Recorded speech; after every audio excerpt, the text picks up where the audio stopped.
manusia, dihina, didera,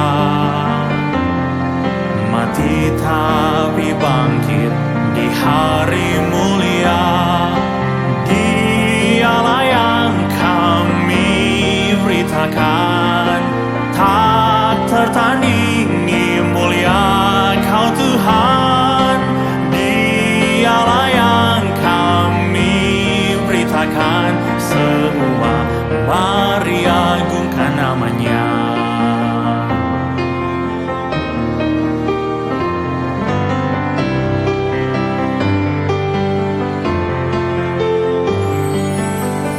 Kristus di dalamku,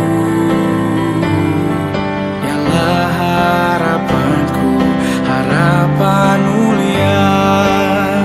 Dengan hikmat Tuhan, kami ajar mereka supaya jadi dewasa. Kristus takkan gagal, dia nanti kembali untuk bawa kita pulang.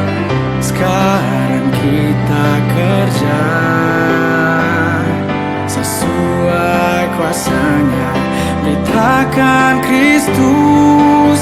Dialah yang kami beritakan, tak tertandingi, mulia Kau Tuhan. Dialah yang kami beritakan, semua mari agungkan namanya. Dialah yang kami beritakan, tak tertandingi, mulia Kau Tuhan. Dialah yang kami beritakan, semua mari agungkan namanya.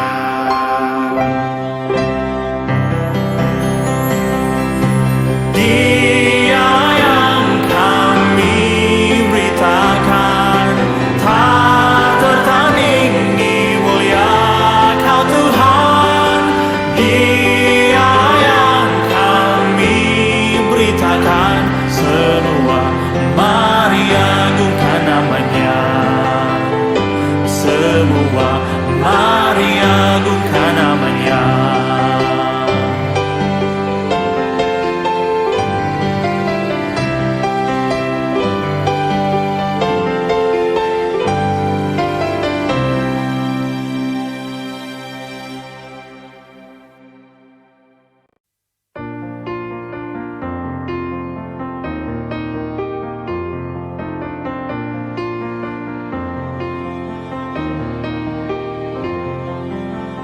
Ini rahasia Tuhan, lama tersembunyi dari. Ya, baik Bapak Ibu yang saya hormati dan juga anak-anakku yang saya kasihi. Sebelum kita memulai kegiatan kita, kegiatan Peles, alangkah lebih baiknya kita akan membuka dalam doa, dan saya sendiri akan pimpin doa kita pada hari ini. Mari kita bersatu dalam doa. Terpujilah Engkau ya Allah Bapa, Allah Anak, Allah Roh. Terima kasih banyak untuk segala berkat yang Kau selalu sediakan kepada kami. Kami tahu jika bukan karena Engkau dalam situasi yang seperti ini, tentunya kegiatan ini tidak dapat berlangsung dengan baik. Tetapi oleh karena kasih karunia-Mu, Engkau terus menyertai kami, Engkau terus memberikan kami jalan untuk kami bisa mengadakan kegiatan ini. Biarlah pada kesempatan ini Engkau memberkati kegiatan kami dari awal, pertengahan hingga pada akhirnya. Kami serahkan semua dalam tangan kasih-Mu, anak-anak-Mu dan juga Bapak Ibu orang tua yang ada di rumah. Engkau juga memberkati. Hanya dalam nama Tuhan Yesus Kristus kami sudah berdoa dan mengucap syukur. Haleluya. Amin. Shalom, selamat bergabung di SMP Negeri 4 Sentani. Senang sekali kita bisa bertemu dalam kegiatan pengenalan lingkungan sekolah semester 2021-2022. Meskipun kegiatan dilaksanakan secara daring, tetapi kami berharap tidak mengurangi sukacita Bapak Ibu orang tua maupun peserta didik. Sebelumnya, kami akan memperkenalkan diri kami terlebih dahulu. Perkenalkan, nama Ibu Katrina Florenza Sapulete. Kalian bisa panggil Ibu dengan nama Ibu Katrin dan rekan saya. Perkenalkan, nama Ibu Desriani Natalia Priska Musa atau Ibu bisa dipanggil Ibu Desri. Kami berdua akan memandu jalannya kegiatan pengenalan lingkungan sekolah SMP Negeri 4 Sentani kali ini. Salam kenal untuk kita semuanya.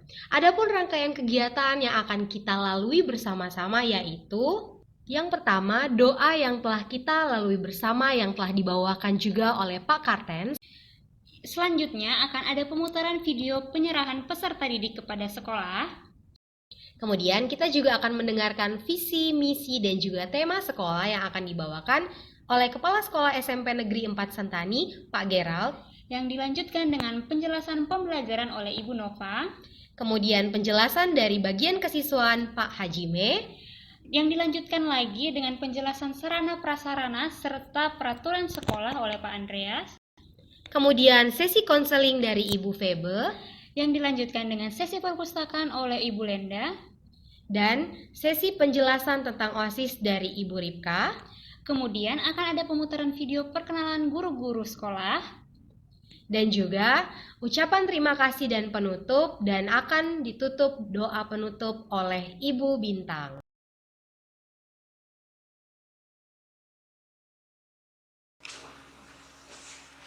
Kami selaku orang tua siswa, kali ini kami menyerahkan anak kami kepada pihak sekolah SMP Lentera Harapan untuk dididik dan dibimbing di sekolah. Terima kasih untuk kepercayaan orang tua kepada SMP Negeri 4 Sentani. Kami tentunya tidak bisa bekerja sendiri dan kami akan selalu berkomunikasi dengan orang tua supaya kami dapat menjalankan pendidikan yang jauh lebih baik. Terima kasih, Tuhan Yesus memberkati. Sebagai tanda penyerahan ini, kita akan sebagai simbolis kita akan menggunakan topi.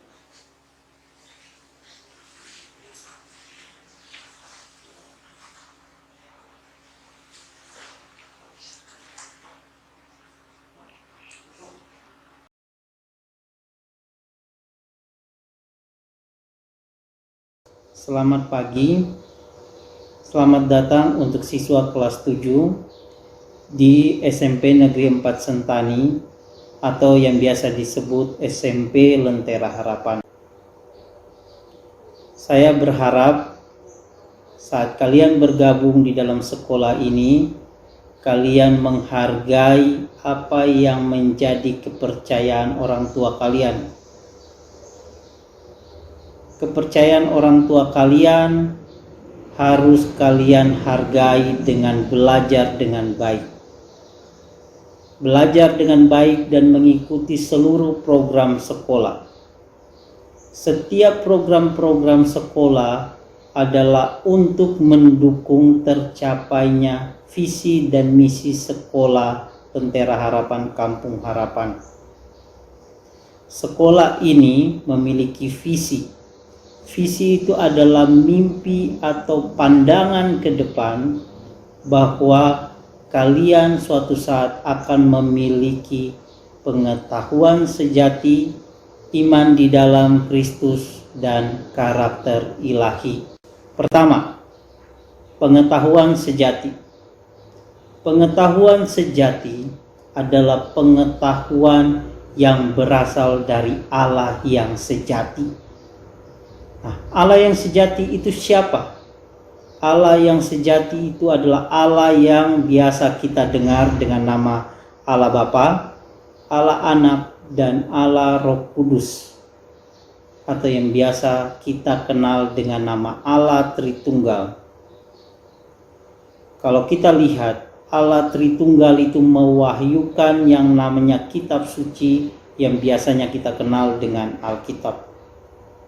Kami, Sekolah Lentera Harapan Kampung Harapan, merindukan dan akan mengajarkan kalian kebenaran yang sejati berdasarkan kitab suci. Sehingga kitab suci inilah yang akan menjadi pedoman bagi kalian saat kalian bertumbuh menjadi orang dewasa.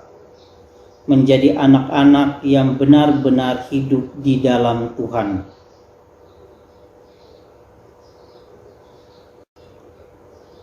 Hal yang kedua, iman di dalam Kristus.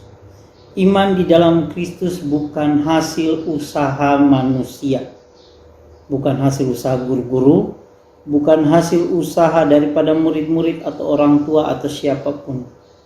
Iman di dalam Kristus Alkitab mencatat sebagai anugerah Tuhan. Tidak ada satu orang pun yang bisa mengusahakannya, kecuali Allah Bapa yang memberikan kepada kita iman itu, sehingga kita bisa percaya kepada Yesus Kristus. Alkitab menjelaskan bahwa iman timbul dari pendengaran akan firman Kristus. Seperti yang tadi saya jelaskan bahwa iman di dalam Kristus itu lahir daripada pembacaan akan firman Tuhan. Iman di dalam Kristus tidak diberikan kepada banyak orang, hanya diberikan kepada orang-orang yang dipilih untuk percaya kepada Yesus Kristus, sehingga disebut sebagai anak-anak Allah. Nah, setiap daripada kalian, kami Sekolah Lentera Harapan merindukan kalian suatu saat percaya kepada Yesus Kristus sebagai Tuhan dan Juru Selamat. Setiap manusia membutuhkan keselamatan. Setiap orang bergumul untuk keluar dari api neraka. Kita berharap kalian adalah orang-orang yang percaya kepada Kristus pada suatu hari nanti, sehingga kalian bisa disebut sebagai anak-anak terang. Hal yang terakhir daripada visi adalah karakter ilahi. Karakter ilahi adalah karakter yang bertumbuh berdasarkan pengenalan seseorang akan Yesus Kristus dan perenungan akan firman Kristus di dalam Alkitab, atau yang biasa kita kenal dengan buah Roh Kudus. Satu buah yang memiliki 9 rasa di dalam kitab Galatia. Kita berharap dengan adanya perenungan Alkitab, pergumulan-pergumulan kalian di dalam Tuhan, kalian setiap hari boleh bertumbuh di dalam Kristus sehingga kalian menghasilkan buah roh. Nah, karakter ilahi itu adalah karakter yang ditumbuhkan oleh Roh Kudus sehingga itu tidak bisa ditipu oleh siapapun.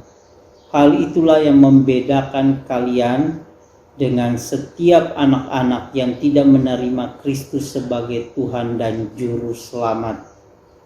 Tahun ini sekolah memiliki tema. Temanya adalah Christ We Proclaim. Christ We Proclaim memiliki logo. Nah, kalau kita lihat logo, itu mirip seperti bola lampu. Lalu di tengahnya ada Alkitab, lalu ada mic, dan ada salib. Nah, kita sebagai orang Kristen memiliki tugas sebagai terang dunia.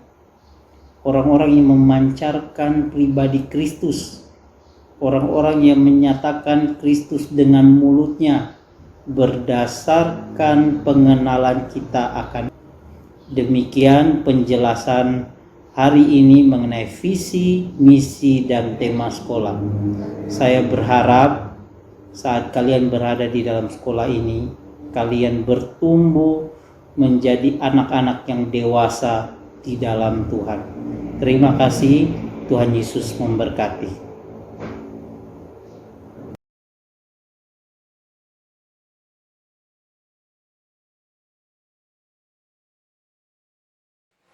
Oke, di sini saya akan menjelaskan bagaimana sistem belajar di SMP Negeri 4, khususnya di masa-masa pandemi seperti ini. Di sesi ini saya harapkan anak-anak dapat duduk bersama dengan orang tua, sehingga tayangan ini juga bisa menjadi bahan pembelajaran buat orang tua ketika orang tua membimbing anak di rumah dalam belajar.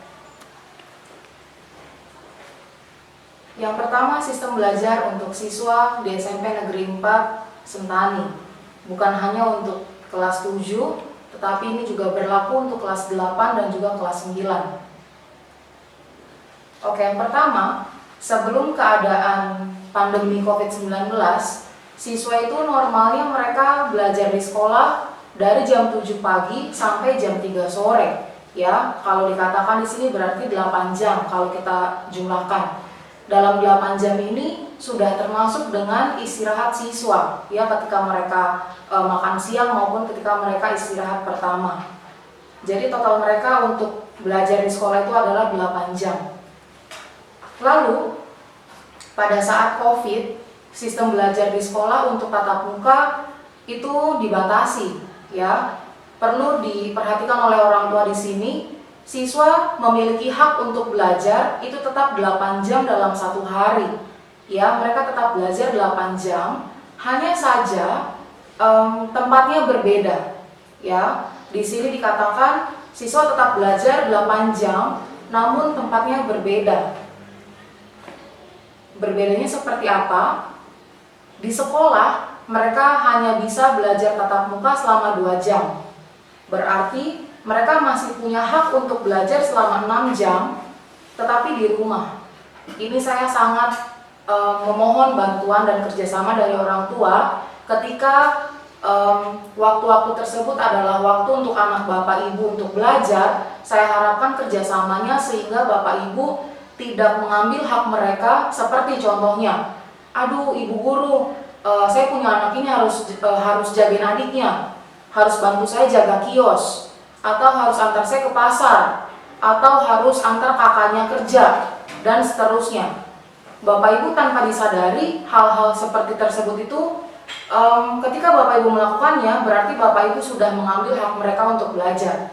Ya, saya tegaskan sekali lagi di sini, ketika musim corona seperti ini, pandemi COVID seperti ini, mereka tetap belajar Bapak Ibu. Tetapi ada kalanya Bapak Ibu mengambil hak mereka untuk belajar.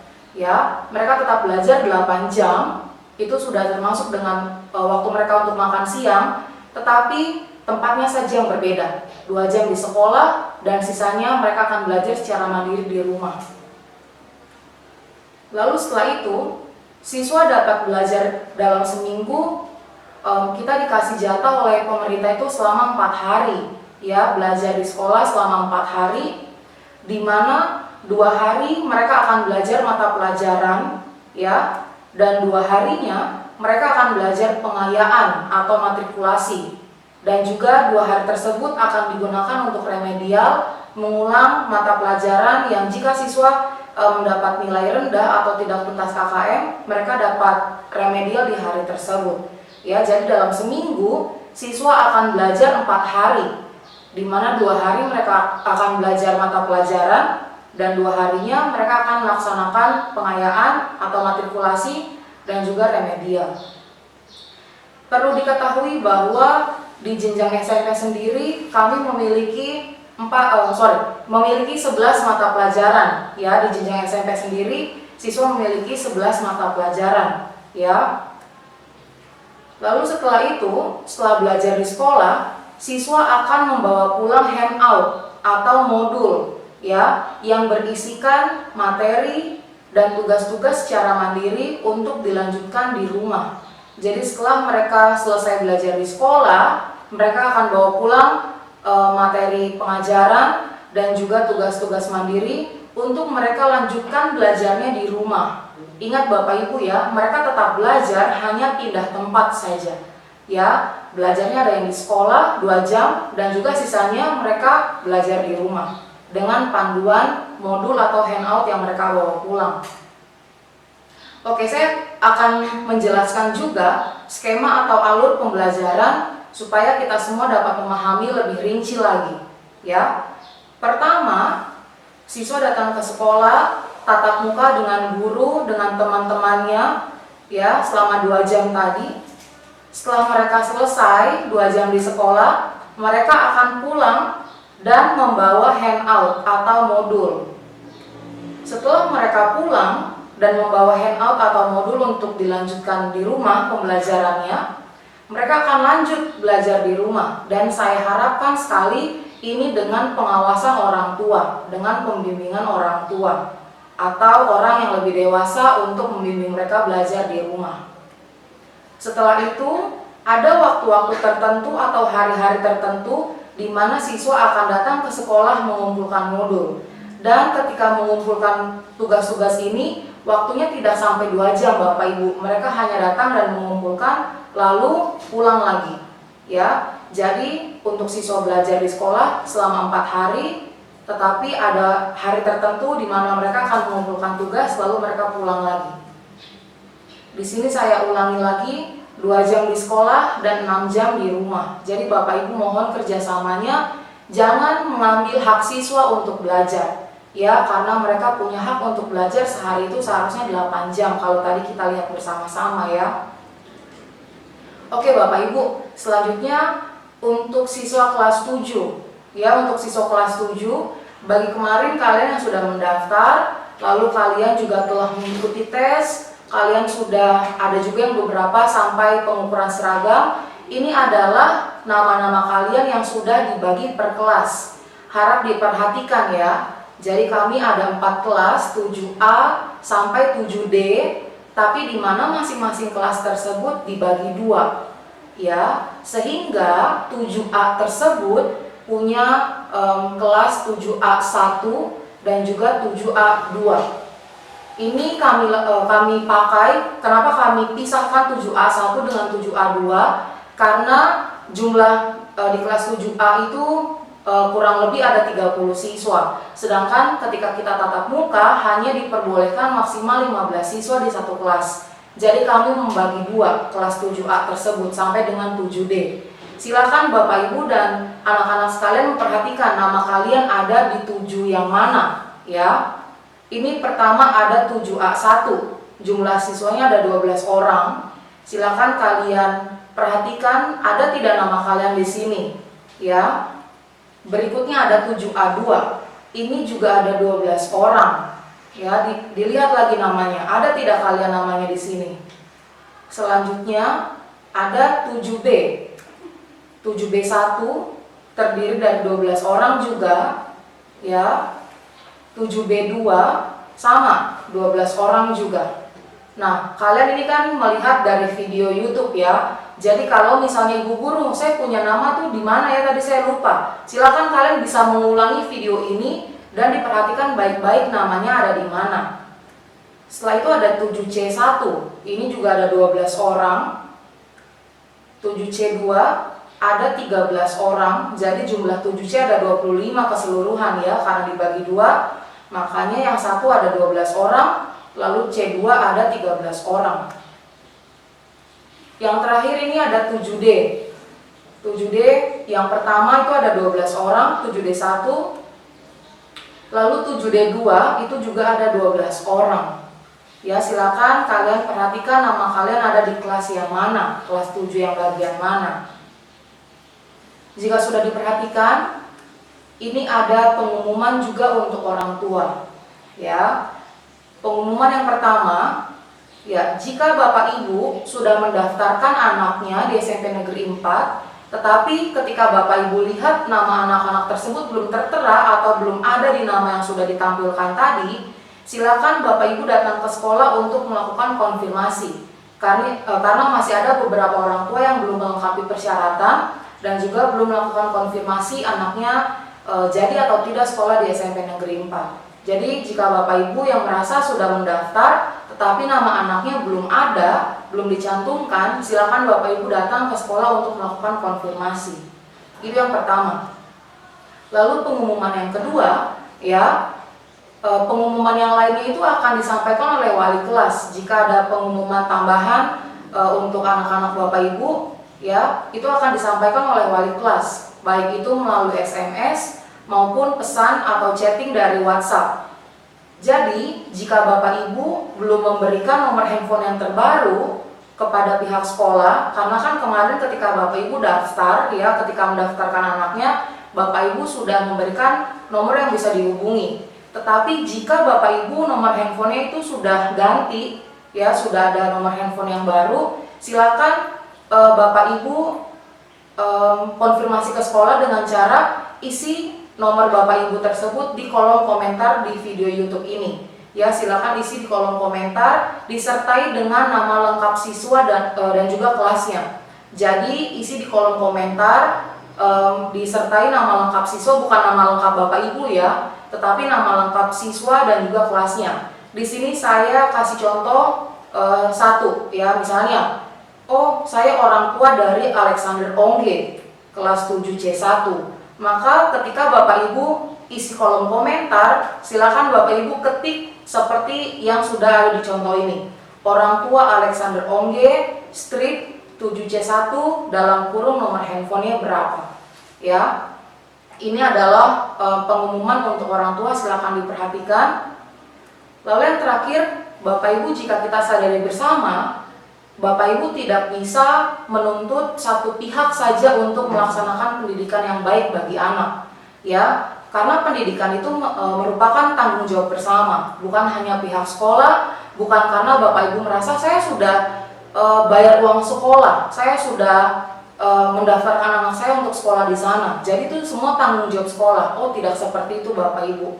Tanpa disadari, kita semua adalah pendidik dan juga kita semua bertanggung jawab untuk pendidikan anak-anak kita semua. Ya, jadi bukan hanya peran sekolah, tapi ini juga peran keluarga di rumah. Jadi karena pendidikan merupakan tanggung jawab bersama, mari kita sama-sama laksanakan kewajiban kita supaya anak-anak kita bisa mendapatkan haknya untuk belajar dengan layak. Terima kasih, itu yang bisa saya sampaikan dari sesi kurikulum ini. Tuhan Yesus memberkati.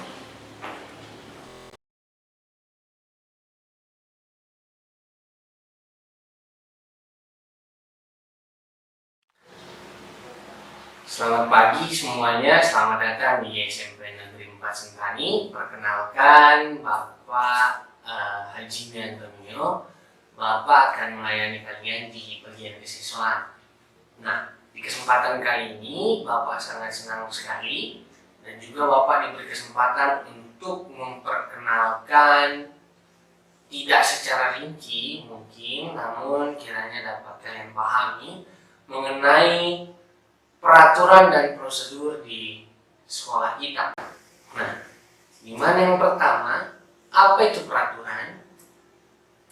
Peraturan merupakan sesuatu yang disepakati dan mengikat untuk sekelompok atau lembaga dalam rangka mencapai suatu tujuan untuk hidup bersama. Nah, itu untuk pengertian peraturan secara umum. Kemudian peraturan sekolah ialah pedoman bagi sekolah untuk menciptakan suasana sekolah yang aman dan tertib sehingga terhindar dari kejadian-kejadian yang bersifat negatif. Nah, ini peraturan sekolah dibuat untuk memudahkan kita sebagai warga sekolah, siswa-siswa sekalian, guru-guru serta staf, agar kita dapat mengikuti pembelajaran dengan suasana yang tenang dan nyaman, dan juga kita dapat terhindar dari hal-hal negatif yang bisa merugikan kita sebagai warga sekolah.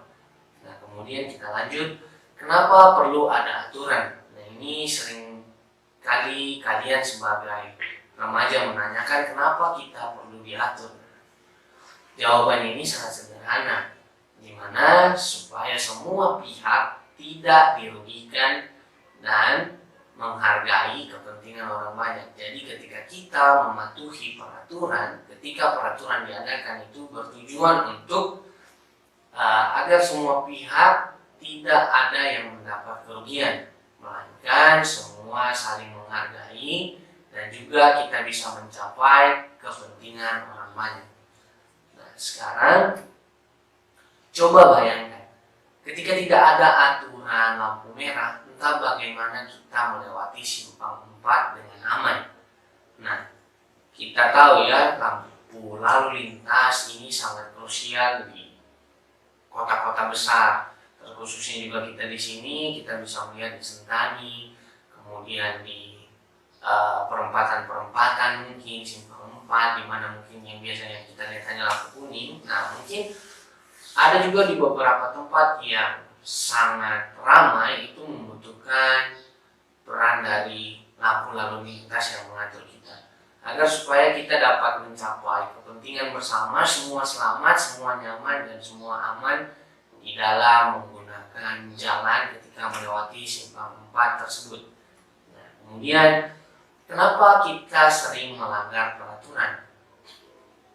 Nah, apakah aturan ini dibuat untuk dilanggar? Nah, seringkali kita sebagai manusia menganggap bahwa adanya aturan untuk kita langgar.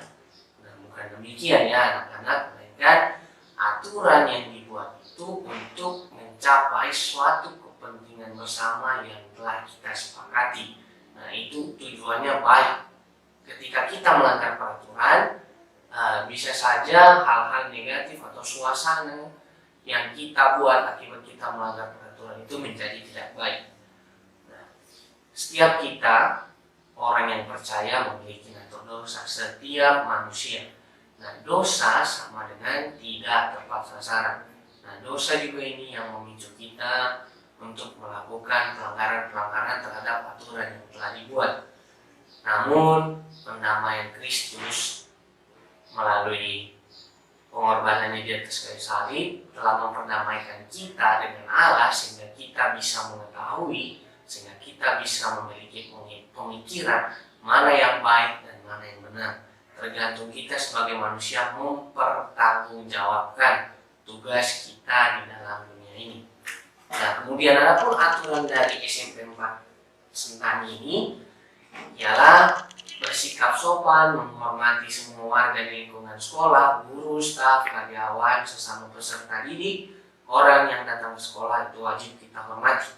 Kemudian bagian beragama Kristen wajib membawa Alkitab dan mengikuti devosi atau ibadah pagi setiap hari di sekolah. Nah, kemudian kita masuk sekolah tepat jam 7, toleransi keterlambatan 5 menit. Jika terlambat, harap siswa melapor kepada guru piket dan mengikuti devosi bersama guru yang sedang bertugas.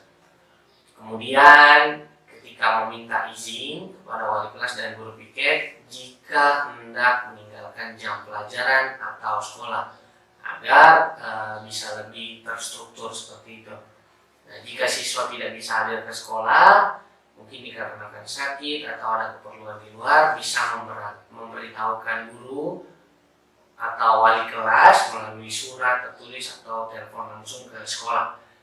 Jika tidak masuk ke sekolah lebih dari 1 hari dikarenakan sakit, tolong sertakan surat keterangan dokter. Hal ini juga berlaku untuk kegiatan di luar sekolah. Nah, kemudian kita juga diwajibkan untuk menjaga dan membersihkan lingkungan sekolah kita.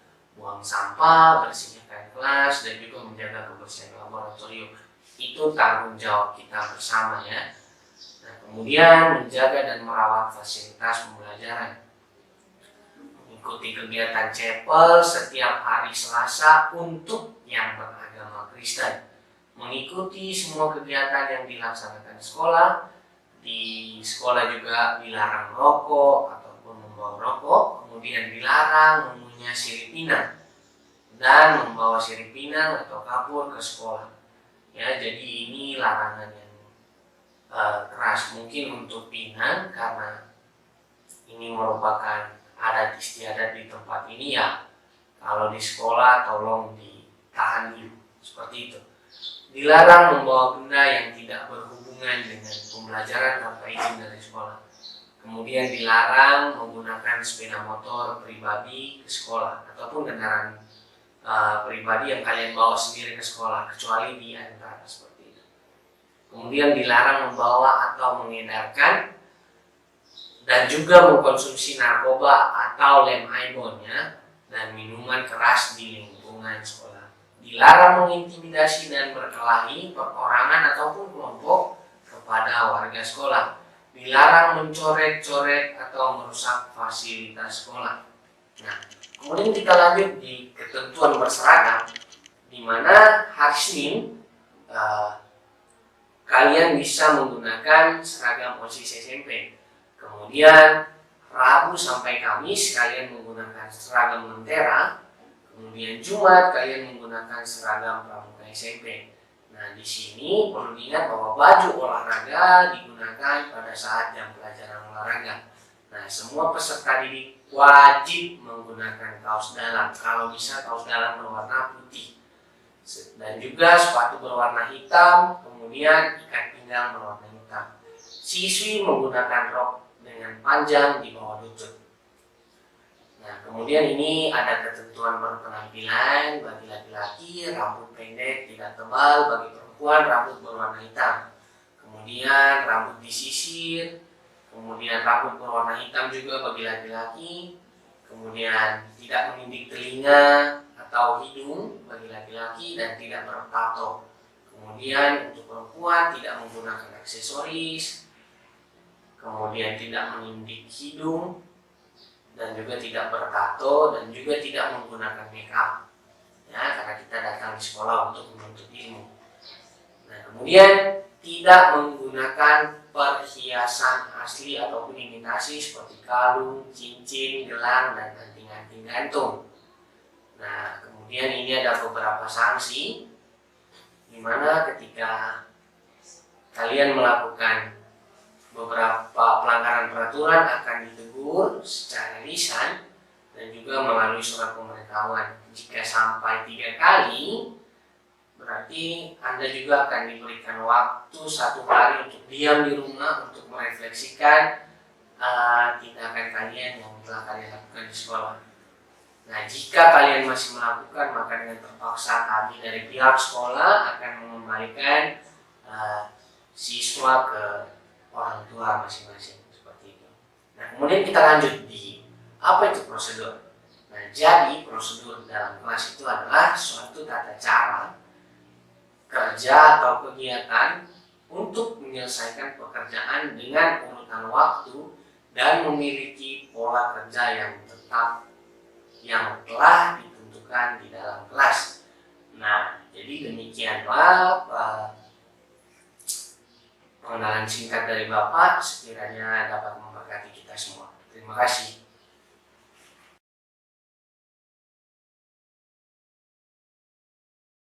Halo, selamat pagi peserta didik kelas 7 dengan kelas 10. Perkenalkan, nama saya Andreas Risdianto, bisa dipanggil juga dengan Pak Guru Andreas.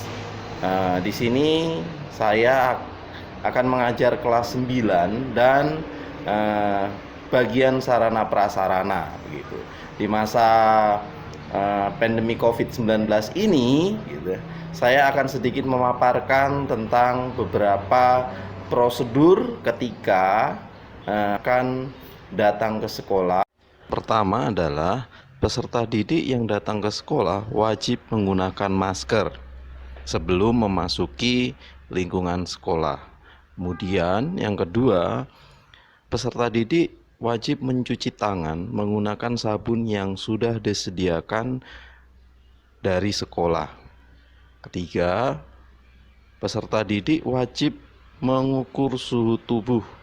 Jika suhu tubuhnya kurang dari 37,3 derajat Celcius, peserta didik diperbolehkan memasuki lingkungan sekolah. Jika lebih besar dari 37,3 derajat Celcius, peserta didik tidak diperbolehkan memasuki lingkungan sekolah dan dihimbau untuk kembali ke rumah masing-masing. Keempat, peserta didik tidak melakukan kontak fisik langsung dengan peserta didik yang lain ataupun dengan guru. Ini contohnya adalah berjabat tangan. Kelima, peserta didik wajib menjaga jarak satu dengan yang lain minimal 1,5 meter. Keenam, peserta didik duduk di tempat duduk yang sudah ditentukan oleh sekolah dan tidak boleh berpindah tempat duduk atau bertukar tempat duduk dengan peserta didik yang lain. Jika peserta didik ingin atau ada urusan dengan sekolah dan diharuskan datang sekolah, berarti peserta didik harus memiliki surat izin atau surat rekomendasi datang ke sekolah dari orang tua atau wali peserta didik.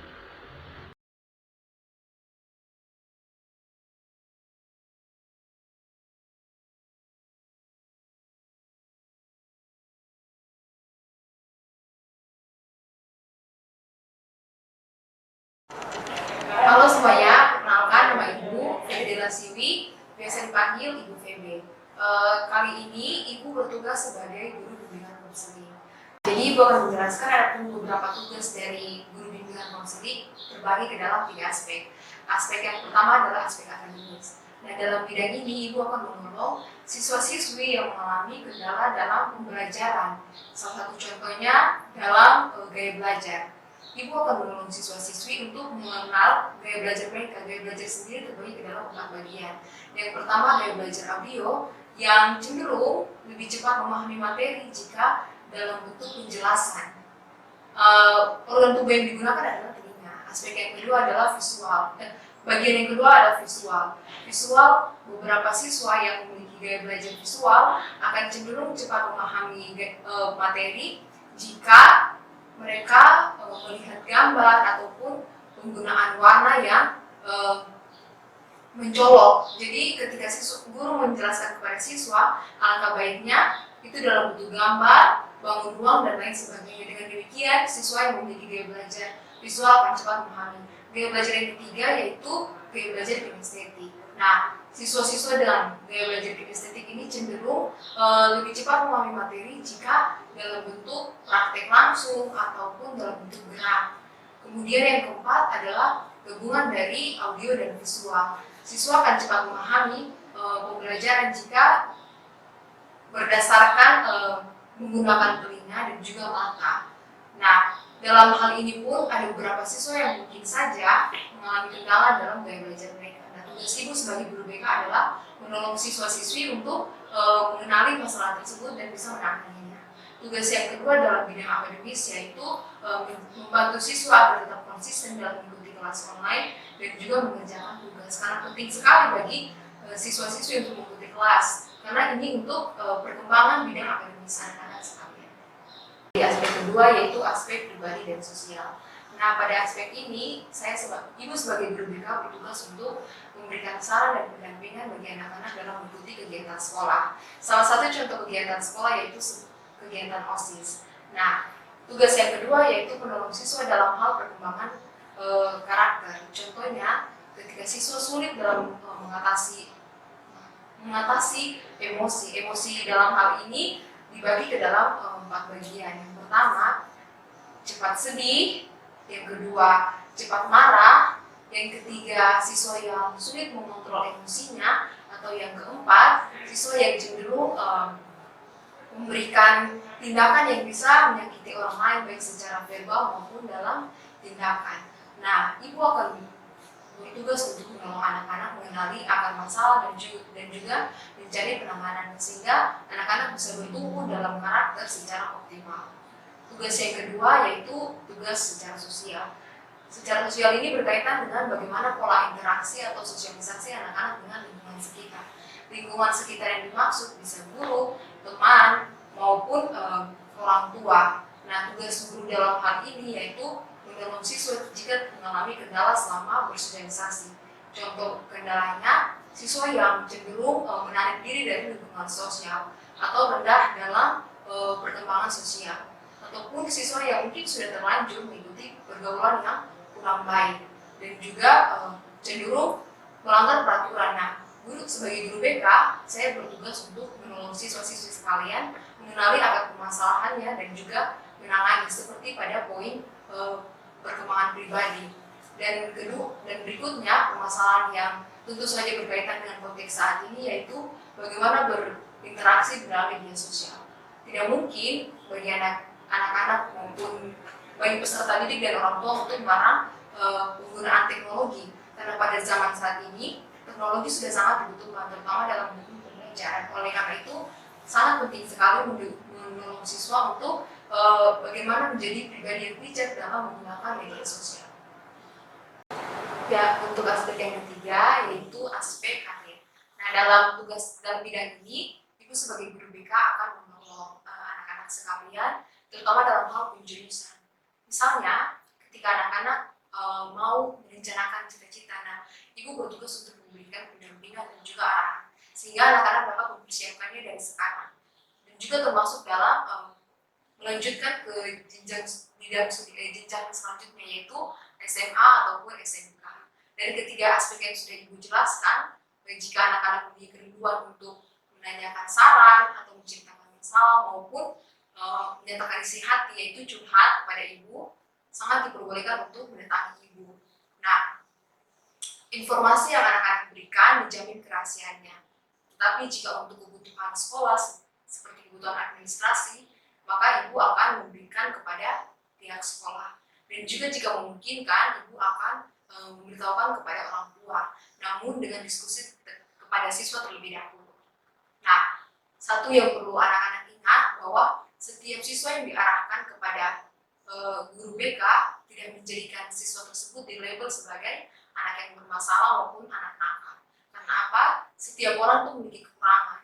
Nah, perlu kesadaran dan juga bantuan orang lain untuk mengatasi kekurangan tersebut. Guru BK juga bertugas untuk menolong setiap siswa sehingga siswa itu bisa menjalani masa persekolahan dengan optimal dan juga mencapai yang terbaik.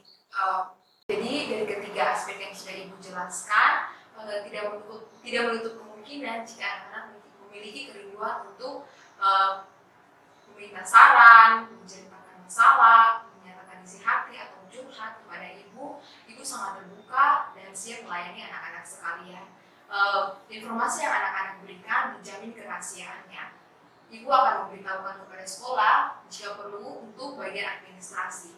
Dan jika memungkinkan juga, ibu akan memberitahukan kepada orang tua, namun dengan diskusi bersama anak-anak terlebih dahulu. Dari apa yang sudah ibu sampaikan kepada anak-anak sekalian, satu hal yang ingin ibu ingatkan bahwa setiap kasus yang diarahkan kepada guru BK tidak menjadikan anak-anak itu dicap sebagai anak-anak yang bermasalah ataupun anak-anak nakal. Karena ingat, tugas guru BK adalah menolong setiap siswa untuk memperbaiki karakter maupun akademik yang kurang baik. Nah, harapannya anak-anak setelah lulus dari sekolah ini, anak-anak dapat dewasa di dalam Tuhan dan dapat menunjukkan karakter Kristus dalam kehidupan hari-hari, yaitu menjadi surat Kristus yang dapat dibaca oleh semua orang. Demikian penjelasan ibu. Sekian dan terima kasih.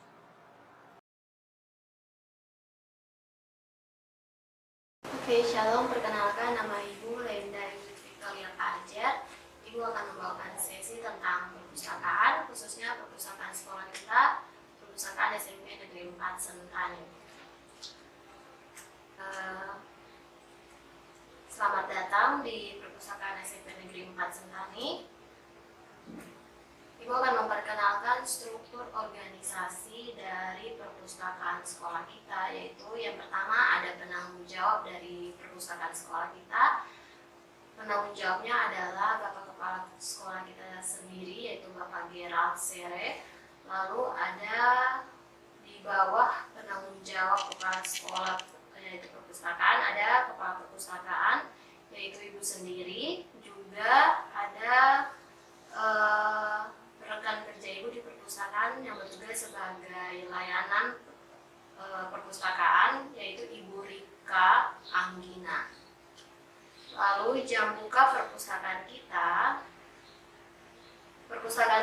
akan buka setiap harinya selama jam kerja di hari Senin hingga hari Jumat, namun pada jam yang berbeda. Kalau di hari Senin sampai hari Kamis, perpustakaan buka pada jam 7.30 sampai jam 15.00 WIT, atau dari jam 7.30 sampai jam 3. Tapi kalau di khusus hari Jumat, perpustakaan hanya buka dari jam 7.30 sampai jam 12.00, yaitu jam 7.30 sampai jam 12 saja.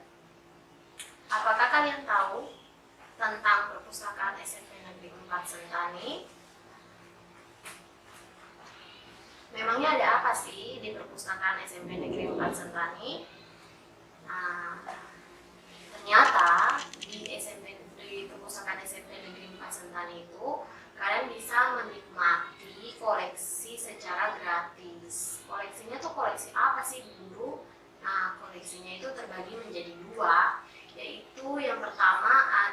koleksi tercetak. Kemudian yang kedua ada juga koleksi digital. Untuk koleksi tercetak sendiri itu terdiri dari buku dan juga terbitan berseri. Sedangkan untuk koleksi digital itu terdiri dari e-book pelajaran dan juga CD mata pelajaran. Ibu akan jelaskan selanjutnya tentang ragam koleksi berkaitan dengan koleksi 2 tadi, yang pertama tercetak dan digital itu secara rincinya itu adalah ragam koleksi. Ragam koleksi itu terdiri dari buku mata pelajaran. Jadi di perpustakaan itu tersedia buku mata pelajaran. Buku semua mata pelajaran dari kelas 7 hingga kelas 9 itu tersedia di perpustakaan.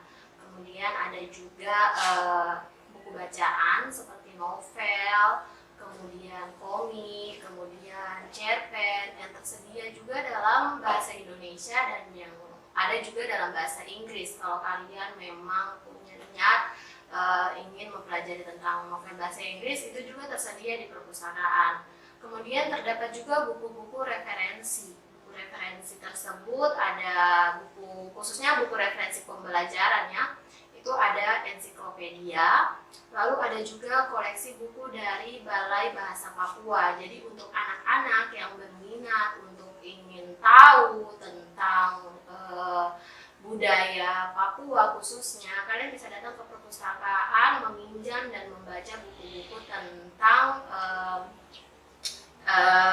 Papua, yaitu buku-buku koleksi dari Balai Bahasa Papua. Di situ ada cerita rakyat dari Biak, dari Sentani, kemudian ada kamus juga, kamus bahasa Sentani yang khususnya yang ada. Kalian bisa datang, kalian bisa cari tahu, bisa pinjam juga untuk pakai belajar di rumah.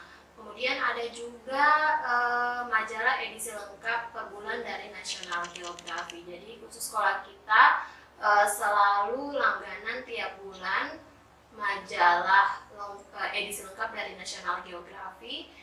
Kemudian ada juga kita langganan koran harian edisi per hari, tapi di sini khususnya perpustakaan kita berlangganan koran dari lokal ya, koran Cendrawasih Pos, supaya kalian juga mungkin bisa cari tahu berita dan informasi yang terjadi di wilayah kalian masing-masing, khususnya ya di daerah Sentani dan Jayapura.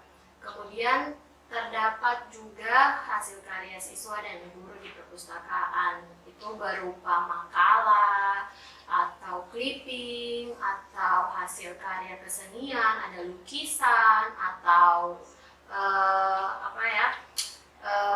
barang-barang yang sekiranya setelah selesai sumatif kalian kumpul, terus lalu akan disortir oleh guru kalian. Kalau bagus ditaruh di perpustakaan sebagai contoh untuk teman-teman kalian juga, adik-adik kalian nanti saat masuk ke sekolah. Kemudian ada juga e-book pelajaran. Nah, khusus untuk e-book pelajaran ini, kalau kalian mau, kalian bisa datang membawa flashdisk masing-masing ke sekolah. Lalu kalian memintanya di Ibu Guru Lenda, ibu pelajaran. Ibu pelajaran ini tersedia semua pelajarannya dari kelas 7 sampai kelas 9. Kalau memang kalian malas untuk bawa pulang buku pelajaran karena berat, kalian bisa datang bawa flashdisk, pinjam secara langsung ibu pelajaran kalian. Jadi kalian bisa sambil buka di laptop atau buka di HP kalian masing-masing. Lalu ada juga CD dari pelajaran tertentu, tapi CD ini khusus untuk guru saja, tidak bisa dipinjam oleh siswa. Nah, itu beberapa koleksi yang terdapat di dalam perpustakaan kita. Nah, ada juga aturan dan ketentuan pemakaian perpustakaan. Jadi tidak sembarang ya langsung datang ambil buku terus bawa pulang, tidak. Ada aturannya, bagaimana cara meminjam buku itu akan Ibu jelaskan pada saat ini. Nah, yang pertama itu kalian wajib mengisi form peminjaman saat ingin meminjam buku di perpustakaan. Nanti kalau kalian datang ke perpustakaan secara langsung, sudah tersedia form peminjaman. Jadi kalian akan mengisi form tersebut, kalian akan isi contohnya dengan tulisan nama kalian, kemudian hari peminjaman kalian saat itu, terus jenis kelamin, dan kalian ada di kelas berapa. Kemudian yang kedua yang paling penting adalah wajib membawa alat tulis sendiri saat masuk ke perpustakaan. Tidak datang ke perpustakaan pinjam-pinjam bolpen untuk tulis form pemakaian atau peminjaman, tapi kalian wajib membawa alat tulis. Jadi ingat-ingat dari sekarang, kalau memang sekiranya kalian butuh datang ke perpustakaan, jangan sampai lupa membawa bolpen. Terus, karena situasi sedang pandemi seperti ini, kalian diwajibkan untuk mentaati prokes yang sudah diberikan oleh pemerintah dengan memakai masker, kemudian mencuci tangan atau memakai hand sanitizer, dan juga jaga jarak saat memasuki area perpustakaan.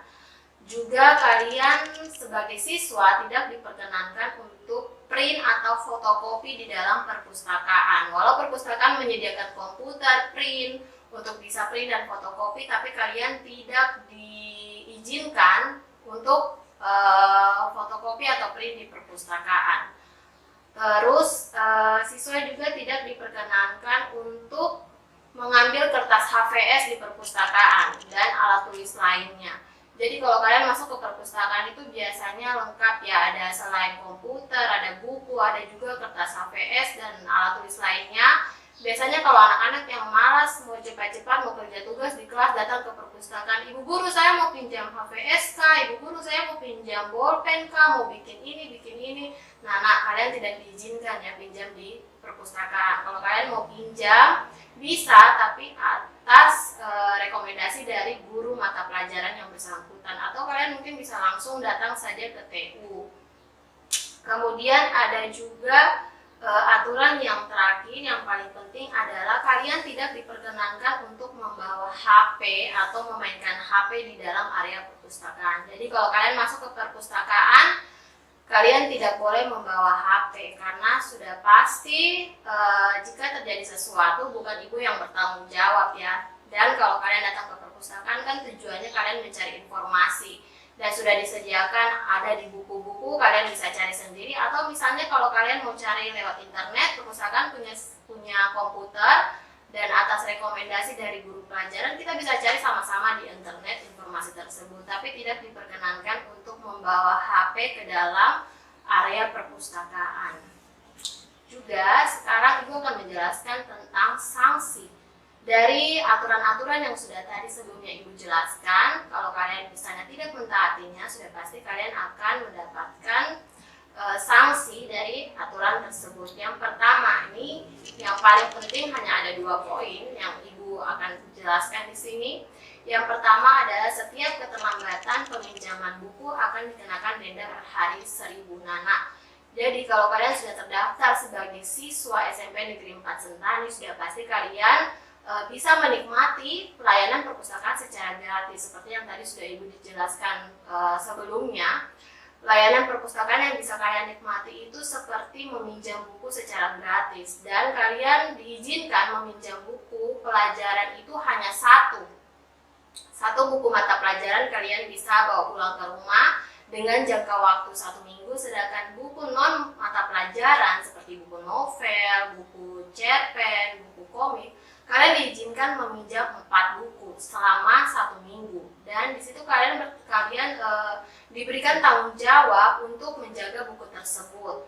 Juga kalian diberikan tanggung jawab untuk mengembalikan buku tersebut tepat pada waktu yang sudah ditentukan, yaitu hanya 1 minggu. Jika kalian tidak tepat waktu mengembalikannya, maka kalian akan dikenakan denda, yaitu 1 buku 1 hari 1.000. Jadi kalau misalnya ada 5 buku yang kalian pinjam dibawa pulang ke rumah, terus kalian terlambat mengembalikan, berarti dalam 1 hari itu kalian akan denda 5 buku ini, berarti seharga 5.000, 5 buku. Kemudian poin yang kedua adalah buku yang hilang atau rusak karena kelalaian peminjam wajib digantikan dengan buku yang baru atau membayar harga buku yang sama. Jadi kalau kasusnya kalian meminjam buku di rumah, tapi misalnya saat masa peminjaman buku seminggu itu tiba-tiba ibu guru, saya punya adik dia main, baru dia lihat saya punya buku dia robek, atau ibu guru, saya punya mama dia masak, baru saya taruh buku di atas meja tidak sengaja begini tumpah kena kuah ikan. Aduh, itu bagaimana? Berarti kalian harus bertanggung jawab sendiri dengan buku tersebut. Ibu tidak mau terima buku yang sudah tidak dengan keadaan seperti yang kalian pinjam.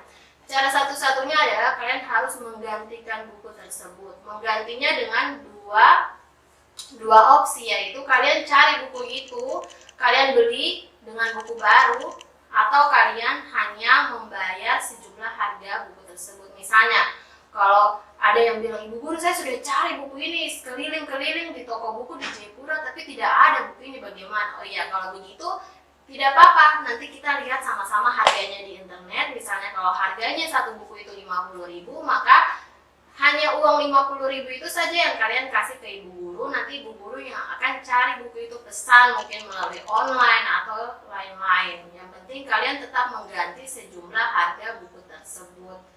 Kemudian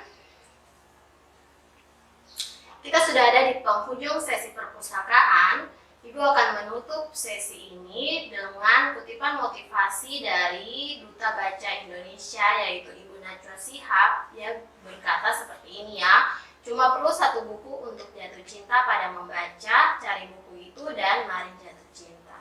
Oke, sekian dan terima kasih sesi kita di hari ini.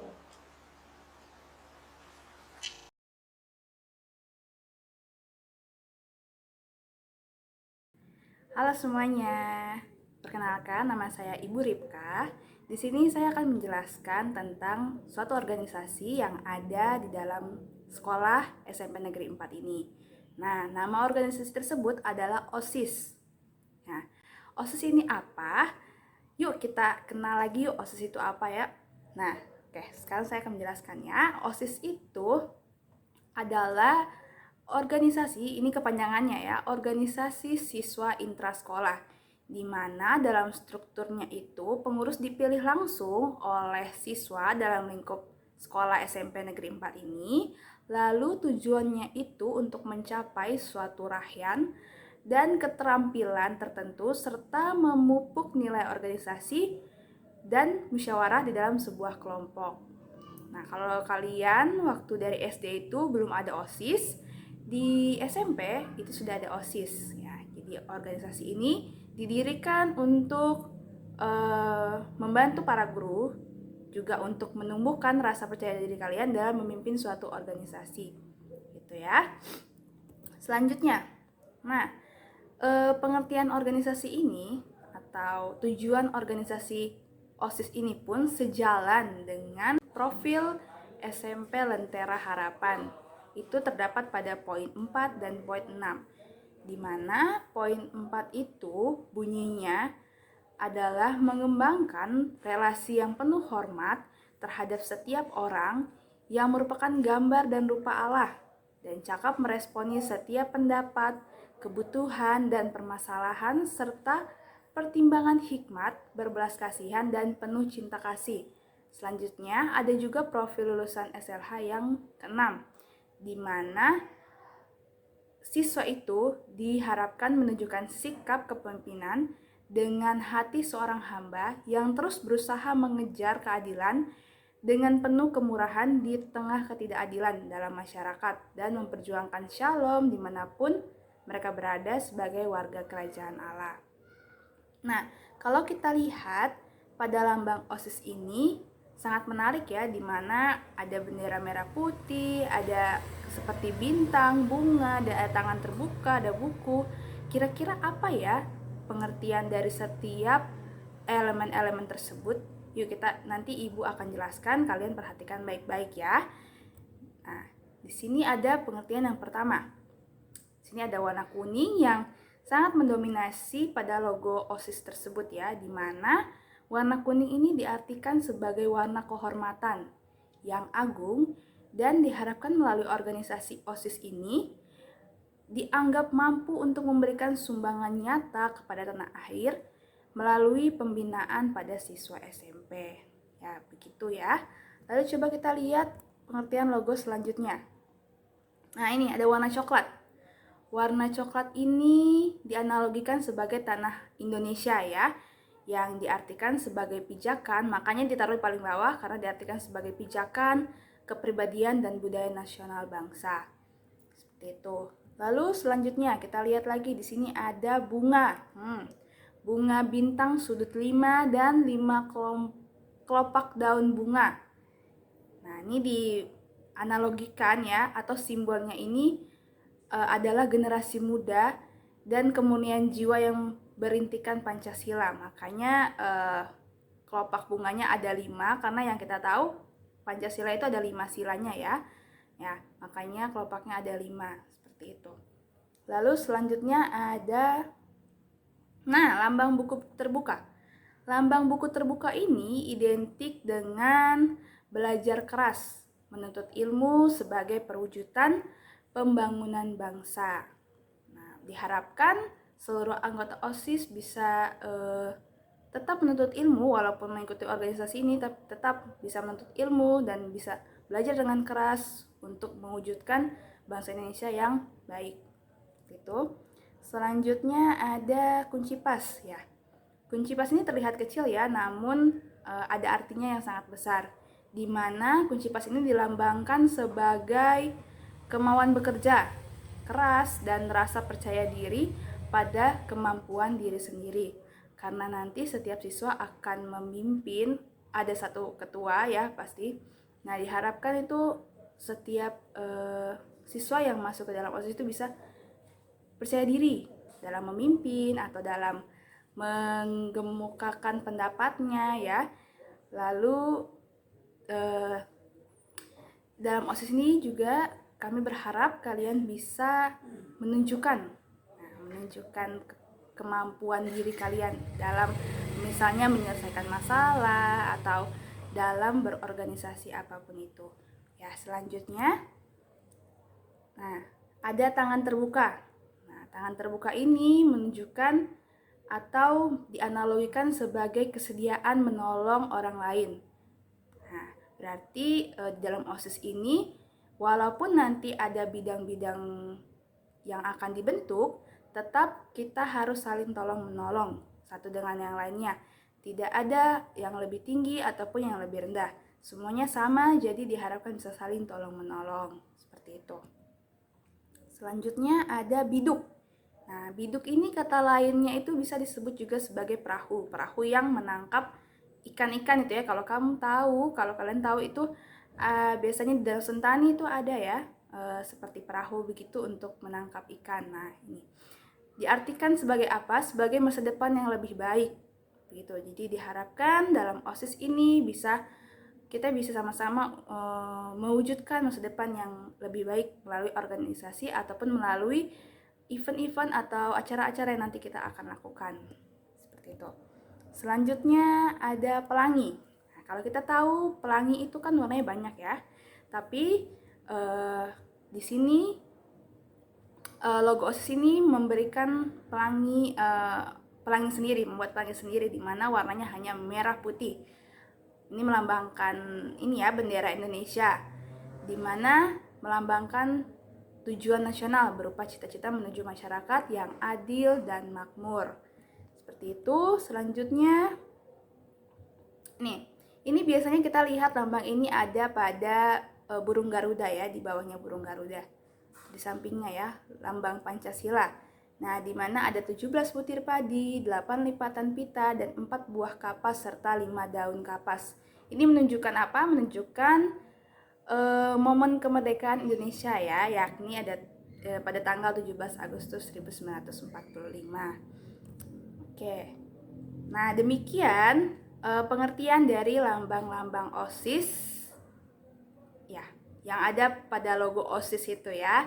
Nah, selanjutnya kita lihat ya, apa itu tugas OSIS. Nah, Ibu akan menjelaskan sini.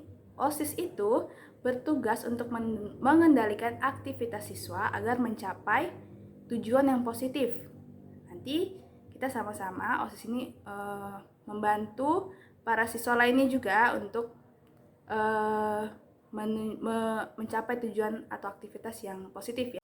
Nah, contohnya itu seperti nanti ada event 17 Agustus ya, atau nanti misalkan ya Paskah, atau ada Natal gitu ya. Itu kan aktivitas-aktivitas yang tujuannya positif ya. Nah, siswa yang tergabung dalam bagian OSIS ini selanjutnya disebut sebagai pengurus OSIS. Nanti kita lihat ya, pengurus OSIS itu ada apa aja ya. Dan mereka juga mempunyai tugas masing-masing, mengingat adanya spesifikasi bidang jabatan yang diembannya. Nanti kita lihat ya, selanjutnya kita lihat apa saja sih pengurus OSIS itu ada apa aja, lalu tugasnya apa aja. Nah, kita lihat ya. Nah, ini struktur kepengurusan OSIS ya. Yang pertama itu yang paling tinggi tentunya pasti ada kepala sekolah. Nah, kepala sekolah, lalu setelah itu ada kesiswaan.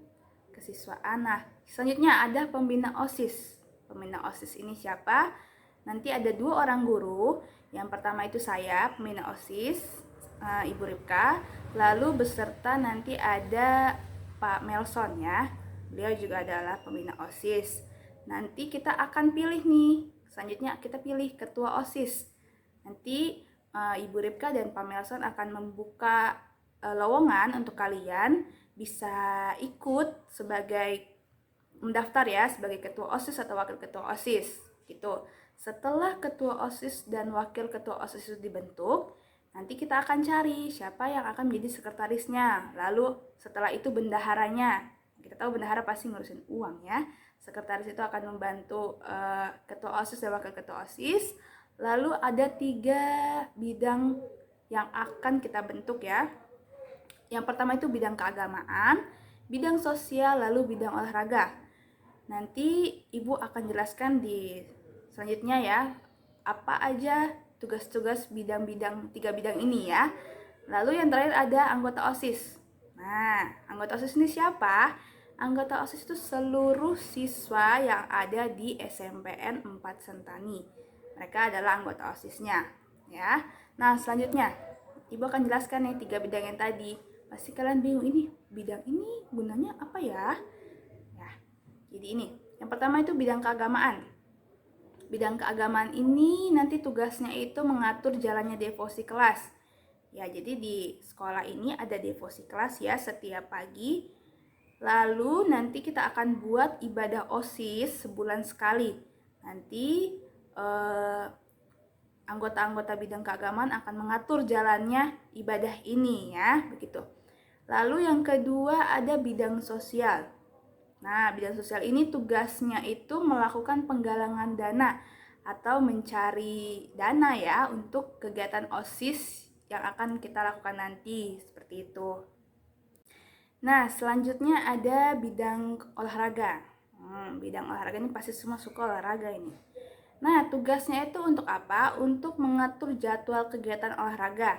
Nanti mungkin kita akan adakan olahraga bersama ya, siswa ataupun guru seperti senam SKJ mungkin ya. Nanti kita akan kita akan diskusikan dulu, lalu nanti jika memang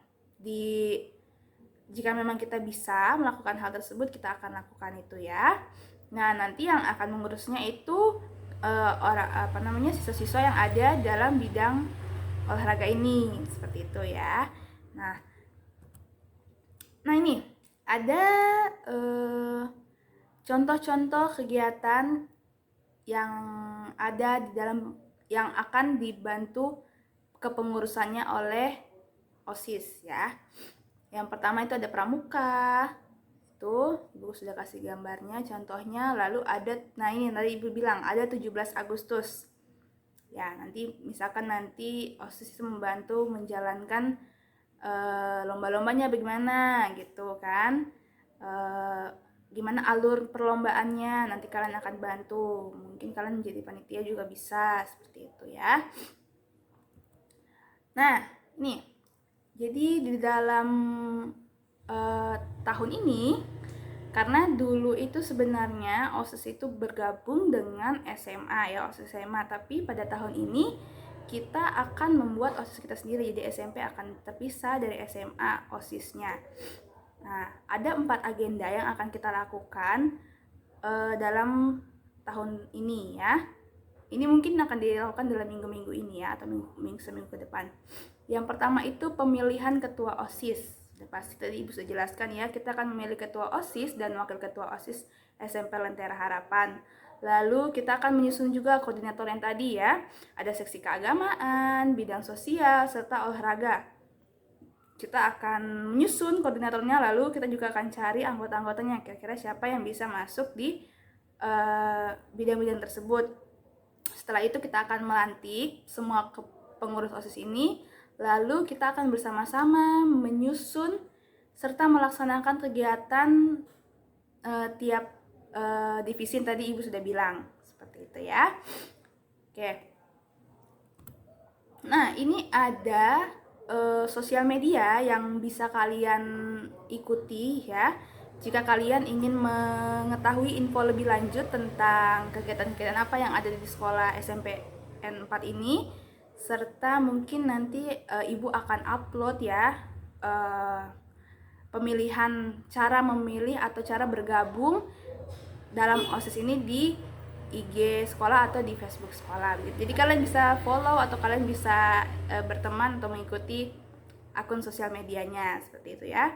Nah, sekian penjelasan dari Ibu tentang organisasi siswa intrasekolah ini atau OSIS ini.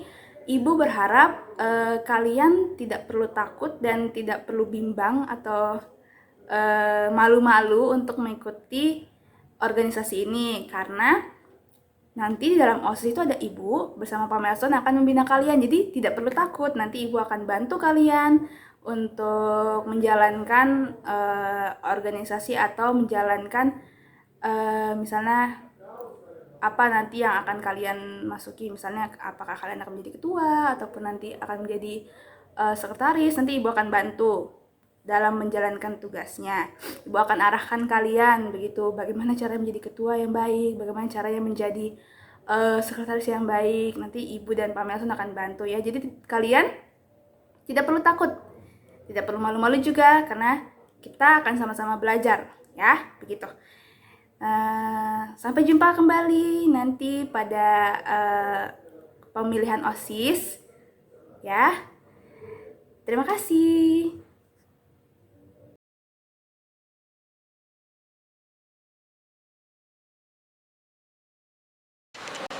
Selamat pagi untuk orang tua murid dan siswa kelas 7 yang sudah diterima di Sekolah Lentera Harapan Kampung Harapan.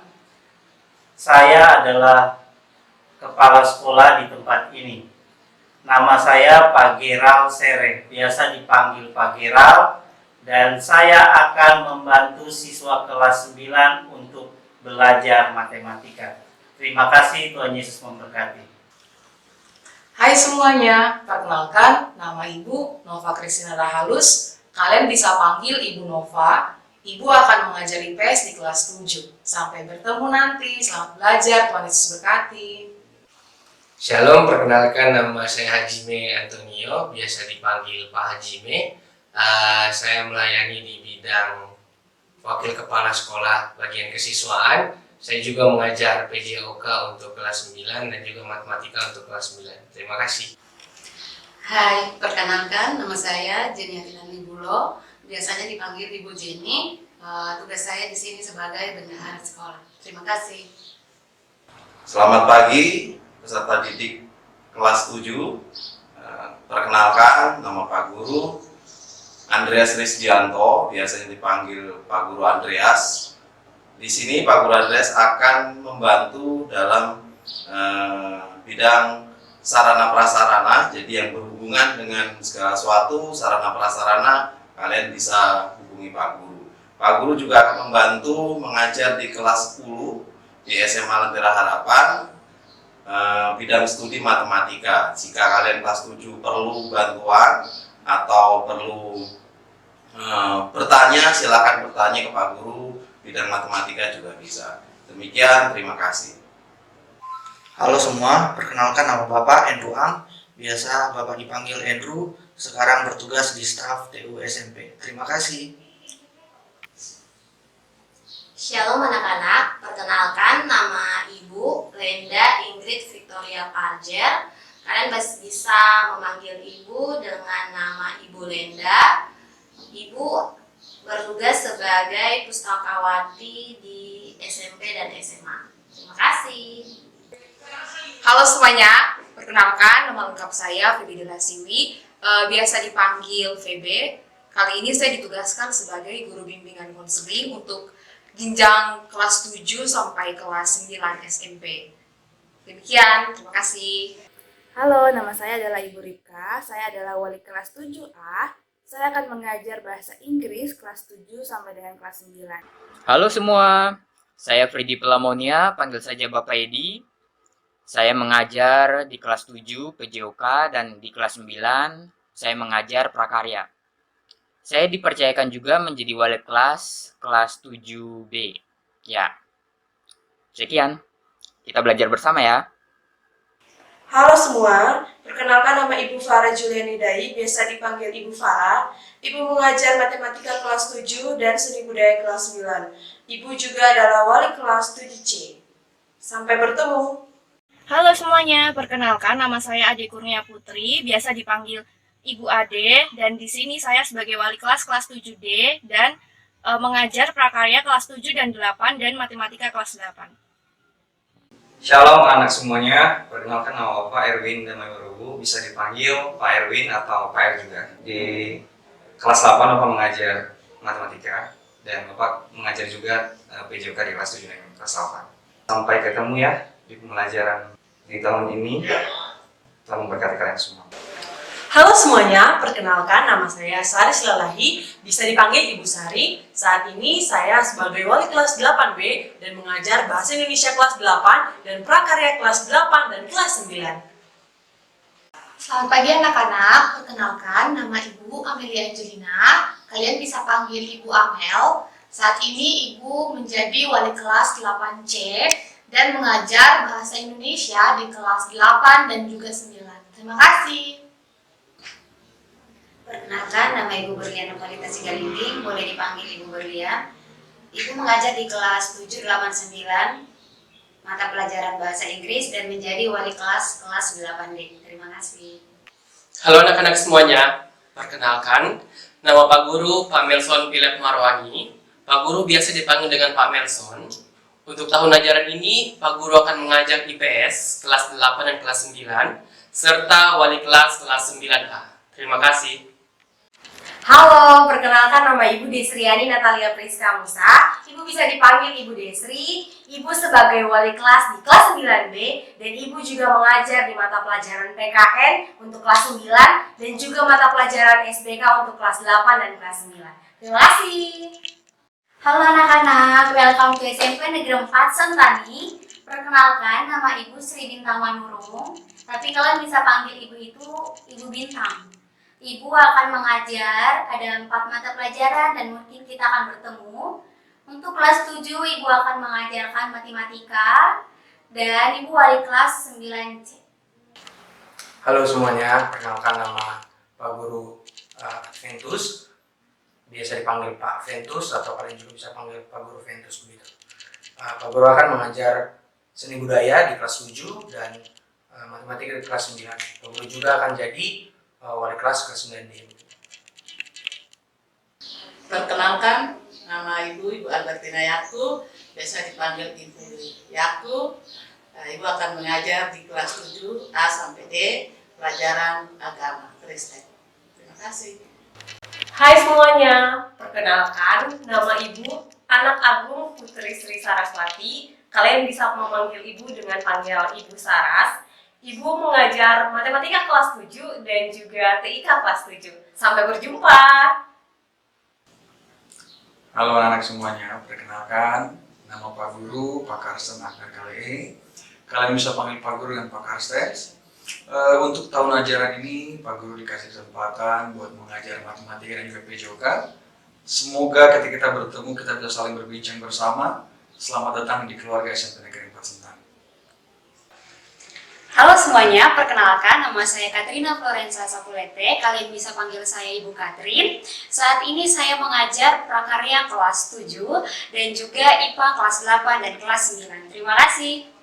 Iya, salam jumpa anak-anak yang ganteng-ganteng, yang cantik-cantik. Sekarang Ibu akan memperkenalkan nama Ibu Tince Hendro Rahayu. Biasa disapa Ibu Tin. Ibu Tince mengajar di kelas 7 mata pelajaran bahasa Indonesia. Sampai di sini perjumpaan kita, nanti kita bertemu lagi. Salam. Halo, selamat pagi semuanya. Perkenalkan, nama Bapak adalah Tony Sahertian. Bapak mengajar mata pelajaran IPA dan mengajar pada kelas 7A, B, C, D, serta kelas 8A dan B. Sampai ketemu untuk anak-anak yang belajar IPA dengan Pak Guru. Salam. Halo, selamat datang dan selamat bergabung bersama kami di SMP Negeri 4. Perkenalkan, nama Ibu Zulanda Wakum. Ibu mengajar mata pelajaran TIK kelas 7 sampai dengan kelas 9. Terima kasih. Nama saya Erupta Menai, guru SMP Sentani. Saya mengajar di kelas 9 A, B, C, D, bidang studi agama. Ibu Martayau, mengajar di 78. Selamat pagi semua, selamat datang. Nama saya Desainer Ongge. Kerja di sini sebagai OB, bersih-bersih. Halo, nama saya Bapak Anwar Ongge. Saya sebagai penjaga sekolah Lentera Harapan. Shalom, selamat pagi, selamat datang di SMP Negeri 4. Saya perkenalkan, nama saya Ibu Aneke, biasa dipanggil Ibu An, dan tugas saya di SMP Negeri 4 sebagai staf tata usaha. Terima kasih, shalom. Peserta didik juga orang tua, tiba kita pada penghujung kegiatan pengenalan lingkungan sekolah SMP Negeri 4 Sentani. Kami mengucapkan banyak terima kasih kepada peserta didik dan juga orang tua yang sudah berpartisipasi di dalam kegiatan pengenalan lingkungan sekolah ini. Akhir kata, kami berdua pamit dan kami mengucapkan terima kasih dan sampai jumpa di SMP Negeri 4 Sentani. Baik Bapak Ibu, anak-anak dan orang tua, mari kita bersatu dalam doa untuk menutup acara PLS kita. Kita bersatu dalam doa. Selamat siang Bapak, terima kasih untuk kebaikan dalam hidup kami, di mana Tuhan menyertai kami dari awal pertengahan hingga akhir acara perkenalan sekolah kami Bapak. Bapak biarlah melalui perkenalan lingkungan sekolah ini, anak-anak lebih mengerti lagi gambaran bagaimana apa yang diinginkan oleh sekolah dan bagaimana tempat mereka akan mengenyam pendidikan selama 3 tahun ini. Bapak, kami juga akan menyerahkan setiap kegiatan kami selanjutnya, bila Tuhan pimpin dan sertai kami, agar kami tetap sesuai dengan jalan-Mu.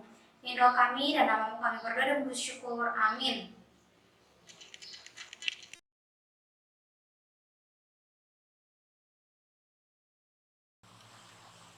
Selamat siang Bapak dan Ibu orang tua murid.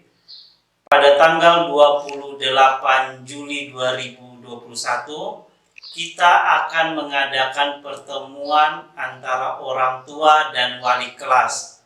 Untuk kelas 7, pertemuan orang tua kelas 7 jam 9. Saya ulangi, untuk tanggal 28 Juli 2021, pertemuan orang tua dan wali kelas jam 9. Tanggal 29 Juli 2021, pertemuan orang tua murid dan wali kelas jam 9. Itu untuk kelas 8. Dan yang terakhir, tanggal 30 Juli 2021, pertemuan orang tua murid dan wali kelas jam 9 pagi. Jadi semuanya jam 9 tetapi berbeda hari. Demikian informasi dari saya. Tuhan Yesus memberkati.